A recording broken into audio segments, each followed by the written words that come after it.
I'm now on the bridge over the Columbia River.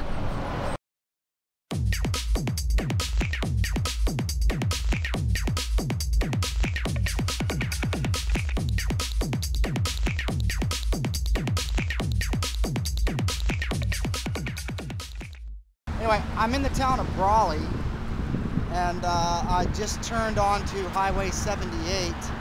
I'm 85 miles from the town of Blythe, which is right on the border with Arizona. I'm not going to make it today, obviously. The sun is low on the horizon. It's 5 o'clock, but I think there's enough light for me to make probably 20 miles out of town, so I'll pass into Arizona tomorrow at some point. This is Highway 78, about 400 feet, and I just pulled off of it. I'm in the desert, and I got some good cover here with this brush, so I'm just gonna set my tent up right here. And but before I do, you know, I think I rode over 100 miles and I bought myself a beer. Today's temperature, I thought it was a little bit lower, but actually it was 106 today in the Imperial Valley that I rode through. It was 101 at 5 p.m. and right now it's 6:30, and the sun is I'm now on the bridge over the Colorado River, crossing from California into Arizona, which is my 4th state, some 17 or 1800 miles down the road. And my next stop here will be Quartzite, Arizona. Weather is a little more humid than it was for the last 2 days, and a little lower temperatures, which is a good thing. And I'm tempted to find a way down and have a quick dip, because it's looking like really nice water down there. So I'm here right off I-10. I've been riding I-10, and I have a strategy for interstate travel on a bicycle. It's put my music on and turn the volume up very loud. That's how I deal with it. But Interstate 10, yeah. I'm at the top of this mountain. I don't even care anymore about mountains. But I'm at the top of this mountain that drops down into Quartzite, which is probably 7 or 10 miles away, something like that. And I don't know if I'm at about maybe 1,000 feet. I don't know. And I've come to this area that says keep gate closed, which I'm going to do right after I go through it. So behind me is a large saguaro cactus, and I'm still on Interstate 10 for another couple of miles. There's my bike, all rigged up, ready to go.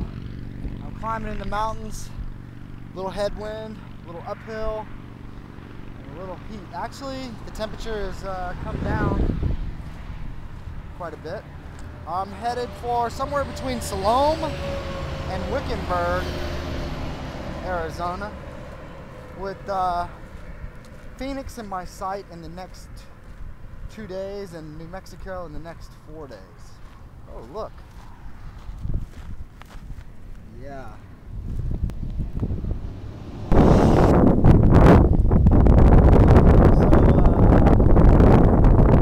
I'm on Highway 60 headed for Wickenburg. I think I got about 80 miles to Wickenburg. Climbed up I don't know how far, I think a little over, maybe 1,500 feet, I don't know. And cruising down this little downhill through the desert. There's some big saguaro cactus, some mesquite trees, some palo verde trees. And temperatures actually pleasant. So I'm pulling into Salome, Arizona. Salome. The elevation is 1880, and it was founded in 1904. And if you add those up, it's 3784.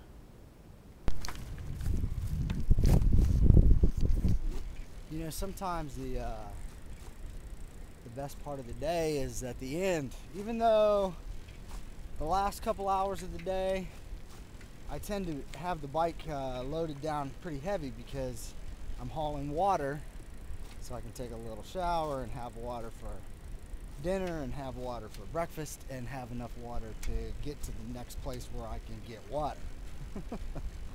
It's really all about water. Started today outside the little town of Wenden. Stealth camped, I would say the name of the mountain, but Harquahala mountain range. Went into Wickenburg, and I'm just to the north of Phoenix, which is just probably 20 miles in that direction. Every time I think of Phoenix, I think of that. I can't remember what year it was, but it was not too long ago where something called the Phoenix Lights. It was a huge UFO that was sighted by hundreds or thousands of people. Anyway, I've decided instead of going down into Phoenix, which was my original plan, and going through the center of Phoenix and probably staying at a hotel tonight, I've decided to take 74 or 76, I can't remember. 74? 74, it's a bypass that goes to the interstate and a little further. But I've decided to do that because I think I can do it pretty quick if I can get down this road. I got another, looks like about 2 hours worth of light left. So I could probably knock out another 20 miles. So I'll probably make it pretty close to Interstate 17. And that will set me up for tomorrow, so I can just bypass Phoenix completely and get on 70 and start heading up into the mountains. Okay, here's something I didn't expect. I'm riding through Arizona just north of Phoenix, and it's raining like crazy. My poncho was like deep down, you know, buried where it should be when you're riding through Arizona. But so I'm here in the desert on I-10, just about to drop into Quartzite, just breaking camp, and I'm kind of a little pissed because if you'll notice, here's my shifter. I don't know if you can see, but there's a big freaking groove in it, and there's a big bunches of grooves in my grips. And what that is, I hope there's none in my saddle. Saddle looks good. What that is little mice have been or possums or porcupines or skunks, but probably mice, have been chewing on my stuff, have been chewing on my bicycle. At night while I'm sleeping, they're out here eating my bike.